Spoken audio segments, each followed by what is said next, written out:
Hey guys, this is Stinger from the Ghost Squadron Airsoft team, and today I'm going to be working on a stock CYMA AK-47 and turning it into something that is truly a custom AEG.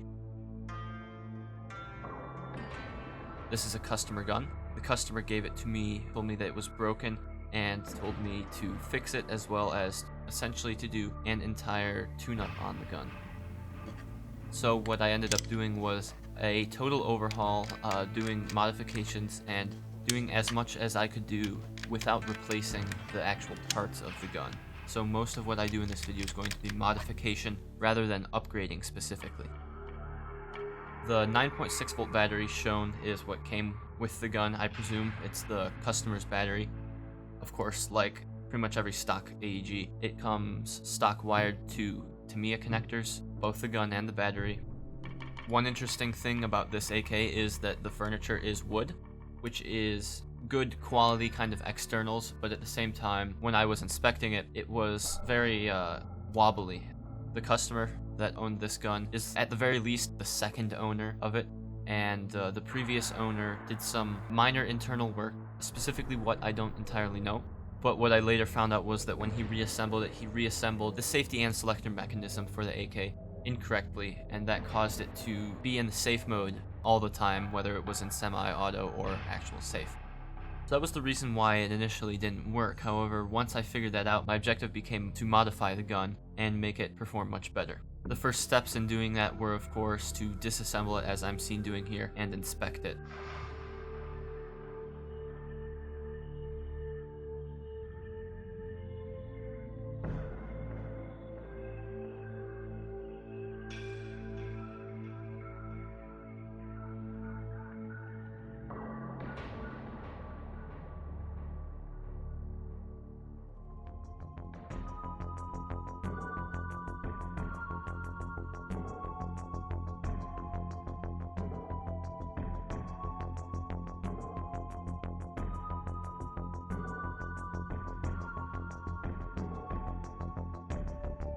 You can clearly see that the selector system was assembled incorrectly.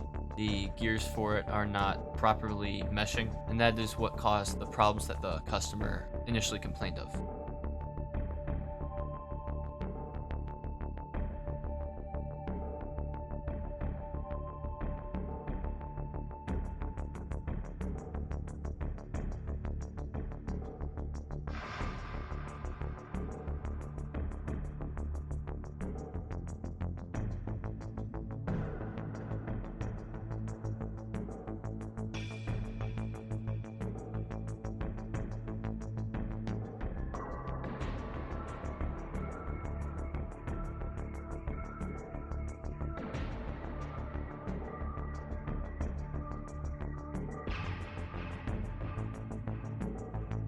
On further internal inspection, I found that the gun was fairly dirty inside, but wasn't too bad, nothing that I haven't seen before. It of course had stock grease and everything like that. So I cleaned and degreased it, whilst also inspecting for wear and other things like that.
Once I had everything cleaned and degreased, my next objective was to rewire the entire gun.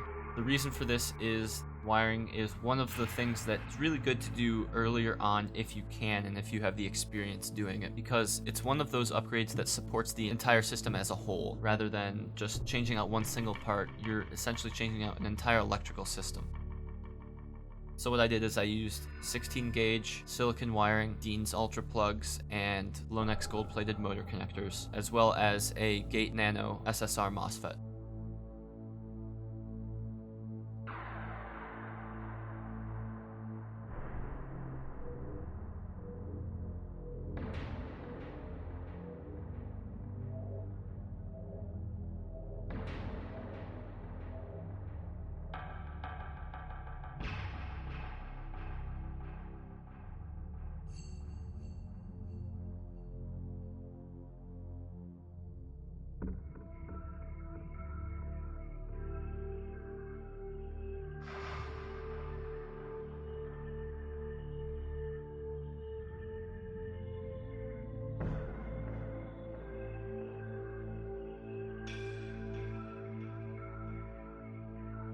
A preliminary test of the new wiring setup showed that it worked perfectly fine, and so I was happy with that. My next objectives were the standard reliability modifications that you can do to any AEG. I began with correcting the piston angle of engagement by using a sorbothane pad. I used laser cut scatter plot sorbo pads just because they are cut reliably and fairly cheap if you get them from a place like Brill Armory.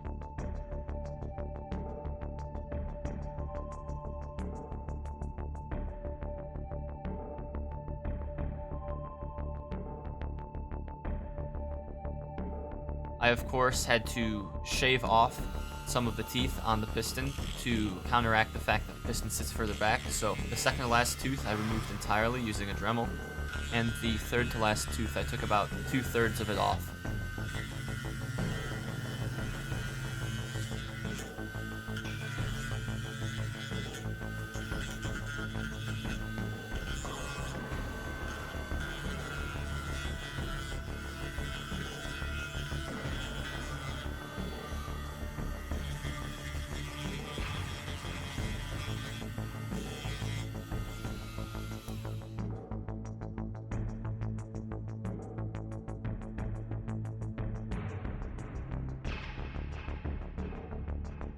Next, I radiused the gearbox shell. It's just another common thing to do for reliability. It doesn't really have any disadvantages, and it's fairly easy for me to do, so just did that really quick.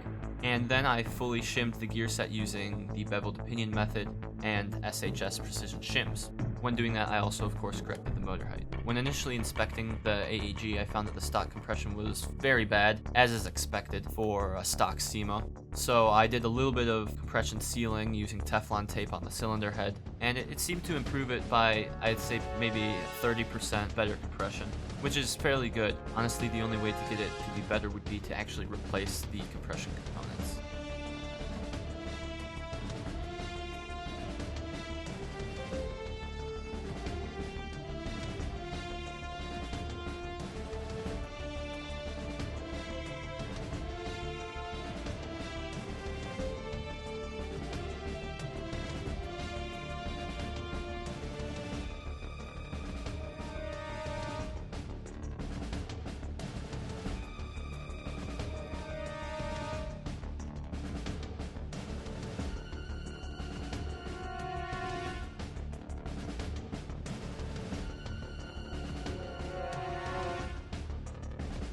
I re-lubricated the entire system and reassembled it.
Preliminary cycle tests showed that the system was cycling well and fast on my 11.1 volt Tenergy Propel battery. When reassembling the selector system, I found that because the way it had been assembled previously was incorrect, it actually wore down some of the components and made it so that they could not work anymore. Luckily, I still had some random AK selector components sitting around. I was able to replace the worn out components with those.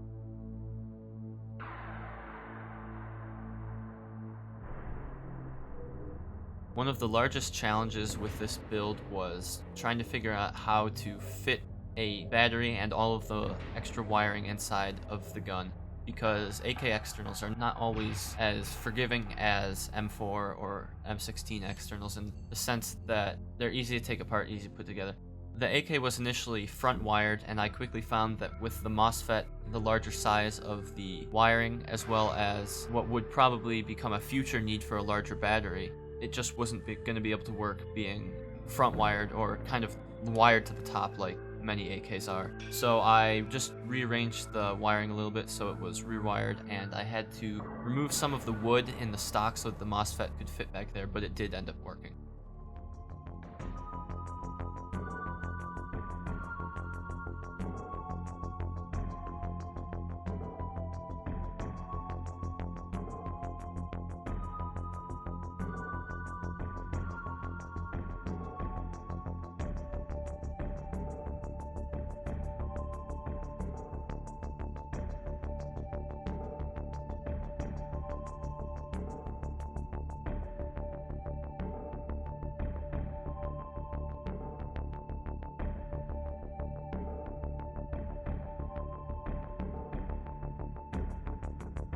With all of the mech box stuff figured out, I moved on to the barrel and hop-up unit. I didn't find too much of interest besides that they were dirty, which is to be expected when the gun hasn't been maintained well. So I cleaned them, and then I compression sealed the hop-up bucking.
Finally, because I had rewired the gun to ultra plugs, as well as the battery, I also rewired the customer's battery to ultra plugs. I had to make some adapters for the customer so that the gun could actually be used and the battery could be charged.